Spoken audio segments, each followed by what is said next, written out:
Hey everybody, I'm Mandy with the Discovery Center, and we're going to do a virtual Coffee and Cuties today. So it is early engineering, so we're going to talk a lot about building, and I'm going to read you first a storybook like always. Our storybook today is The Shape of Things by Dayle Ann Dodds. A square is just a square until you add a roof, 2 windows, and a door, then it's much, much more. A circle's just a circle until you add some lights, chairs, high and low, round and round they go. A triangle is just a triangle until you add another, an ocean and a sky, a seagull passing by.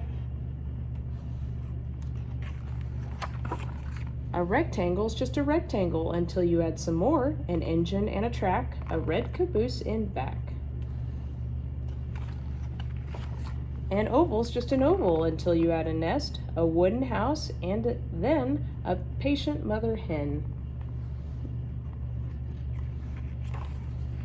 A diamond's just a diamond until you add some string, wind and a tail, some friends to help it sail.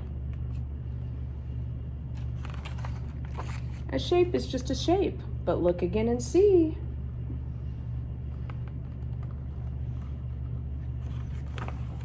There are shapes of every kind. How many can you find?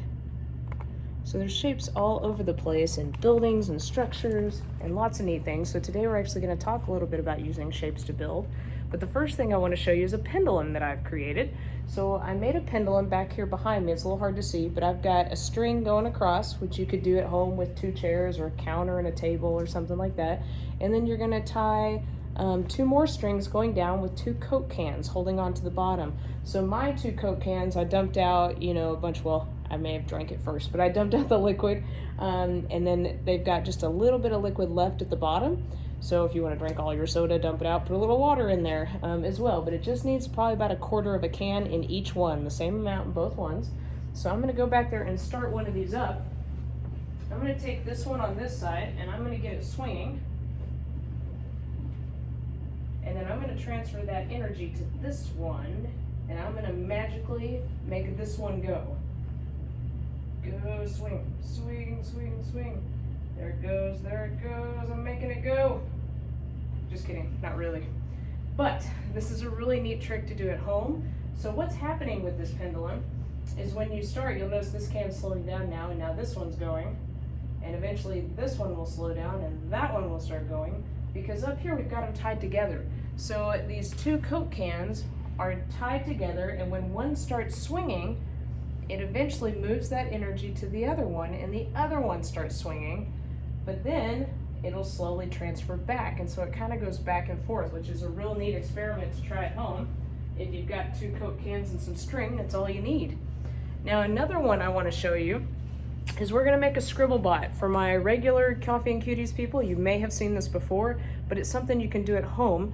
If you have an electric toothbrush, I took the top off mine, but that's okay. If you have an electric toothbrush, or let's say Dad has a Dremel in the garage, you can use that too. I'm using a pool noodle today to put my electric toothbrush in. A lot of us probably have empty toilet paper rolls right now. You could use one of those, fill it up with paper, newspaper, not toilet paper, but something else, fill it up so that this toothbrush kind of stays in the middle. It's not moving around too much. And then what you're gonna do is put a rubber band on the top and a rubber band on the bottom. And then we're gonna use those rubber bands to hold our markers in place. So you need to have at least 3 markers. You can do more than that if you want to, but 3 is gonna at least give you the stability for your scribble bot to stay up and not fall over. I am definitely a cool colors kind of person, so I've got blues and greens for my markers. And this obviously works with any kind of marker. Doesn't really matter. If you have the really big markers at home, it probably hold them really well. Once you get your markers in there, what we're gonna do is set it on the paper, and then you wanna get it level. So you want it to be sitting where it's not gonna be tilted one way or another.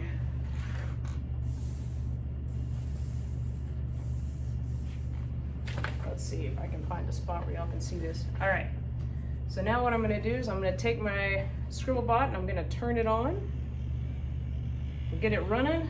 Oh, I can hear it going. And then we're just gonna set it on some paper. Oh. Like I said, they gotta be level for it to work. Here we go.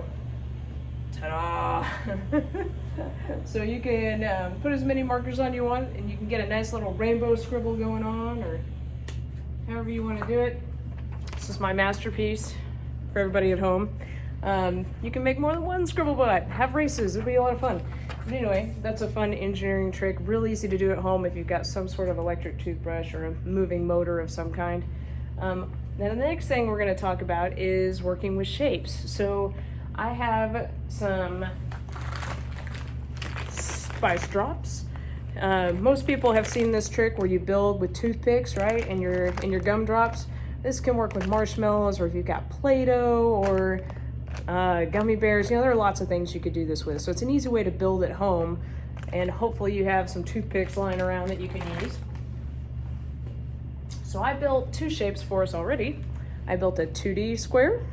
Okay, it's flat. So 2D means it's flat, and 3D, okay, you can see it's bigger and it's expanded out. So I've got, what kind of shape is this? It's a square, right?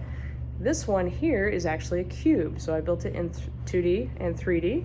You can do this with lots of different shapes. So that's kind of a fun way to use these to build.